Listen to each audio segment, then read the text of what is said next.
ಕಾಂಗ್ರೆಸ್ನಲ್ಲಿ ಇತ್ತೀಚೆಗೆ ನೇಮಕವಾದಂತ ನೂತನ ಪದಾಧಿಕಾರಿಗಳಿಗೆ ಕೆಪಿಸಿಸಿ ಅಧ್ಯಕ್ಷ ಡಿಕೆ ಶಿವಕುಮಾರ್ ವಾರ್ನಿಂಗ್ ಕೊಟ್ಟಿದ್ದಾರೆ. ನೂತನವಾಗಿ ನೇಮಕರಾದಂತ ಪದಾಧಿಕಾರಿಗಳಿಗೆ ಡಿಕೆ ಶಿವಕುಮಾರ್ ವಾರ್ನಿಂಗ್ ಕೊಟ್ಟಿದ್ದಾರೆ.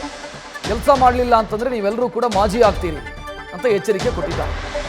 ಕಾರ್ಯಾಧ್ಯಕ್ಷರುಗಳು ಪದಾಧಿಕಾರಿಗಳು ಕೆಲಸ ಮಾಡಬೇಕು, ವಿಸಿಟಿಂಗ್ ಕಾರ್ಡ್ ಹಿಡ್ಕೊಂಡು ಓಡಾಡೋದಲ್ಲ, ಕೆಲಸ ಮಾಡಿ. ಕೆಲಸ ಮಾಡಿಲ್ಲ ಅಂತಾದರೆ ಎಲೆಕ್ಷನ್ ನಂತರ ನೀವೆಲ್ಲ ಮಾಜಿ ಆಗ್ತೀರಿ ಅನ್ನೋ ಎಚ್ಚರಿಕೆಯನ್ನು ಉಪಮುಖ್ಯಮಂತ್ರಿ ಡಿಕೆ ಶಿವಕುಮಾರ್ ಕೊಟ್ಟಿದ್ದಾರೆ.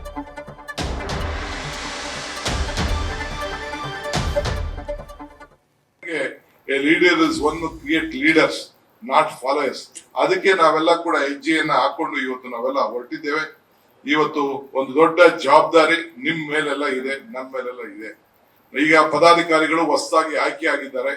ನಾನು ಇದಾದ ಮೇಲೆ ಅಲ್ಲಿ ಮೇಲ್ಗಡೆ ನಮ್ಮ ಇದರಲ್ಲಿ ಹೊಸ ನೂತನವಾದಂತ ಪದಾಧಿಕಾರಿಗಳನ್ನ ಭೇಟಿ ಮಾಡ್ತೇನೆ, ಮೀಟಿಂಗ್ ಮಾಡ್ತೇನೆ, ಜವಾಬ್ದಾರಿಯನ್ನ ತೆಗೆದುಕೊಳ್ಬೇಕಾಗ್ತದೆ. ಮೊದಲನೇ ಸಭೆಯನ್ನ ನಾವು ನಡೆಸ್ತೇವೆ. ಅದಾದ್ಮೇಲೆ ಮಹಿಳೆಯರದೊಂದು ಇಲ್ಲೊಂದು ಸಭೆ ಮಾಡ್ತೇವೆ. ಅದಾದ್ಮೇಲೆ ಬೇರೆ ಬೇರೆ ಕೆಲಸಗಳೆಲ್ಲ ಕೂಡ ಇದೆ. ಇದ್ರ ಜೊತೆಗೆ ಕೆಲವರು ಬಹಳ ಜನ ನಮ್ಮ ಪಕ್ಷಕ್ಕೆ ಸೇರ್ಕೊಳ್ಳಿಕ್ ಕೂಡ ಬಂದಿದ್ದಾರೆ. ನಾನು ನಮ್ಮ ನೂತನವಾಗಿ ಆಯ್ಕೆ ಆಗಿರುವಂತ ನಮ್ಮ ಕಾರ್ಯಾಧ್ಯಕ್ಷಗಳಿಗೆ ಮತ್ತು ಪದಾಧಿಕಾರಿಗಳು ಹೇಳೋದಿಷ್ಟೇ, ನಿಮ್ಮ ನಿಷ್ಠೆ, ಪ್ರಾಮಾಣಿಕೆ, ಜವಾಬ್ದಾರಿ ಬರೀ ವಿಸಿಟಿಂಗ್ ಕಾರ್ಡ್ ಇಟ್ಕೊಂಡು ಆದ್ರೆ ನೀವು ಹೋಗಿ ಟೈಮ್ ಕೊಟ್ಟಂತ ಜವಾಬ್ದಾರಿ ಕೆಲಸ ನೀವು ನಿರ್ವಹಿಸಲಿಲ್ಲ ಅಂತಂದ್ರೆ ಎಲೆಕ್ಷನ್ ಆದ್ಮೇಲೆ ನೀವೆಲ್ಲ ಮಾಜಿ ಆಗ್ತೀರಾ ಅನ್ನೋದು ಕೂಡ ನಿಮ್ಮ ತಲೆಯಲ್ಲಿ ಇರಬೇಕಾಗ್ತದೆ. ನೀವು ಶ್ರಮ ಪಟ್ರೆ ನಿಮ್ಗೆ ಜವಾಬ್ದಾರಿ ಸ್ಥಾನ ಕಂಟಿನ್ಯೂಷನ್ ಆಗ್ತದೆ. ಇಲ್ಲ ಅಂದ್ರೆ ಎಲೆಕ್ಷನ್ ಆದ್ಮೇಲೆ ಮಾಜಿ ಮಾಡಿ ತಿರ್ಗಾ ರಿವ್ಯಾಂಪ್ ಆಗ್ತದೆ.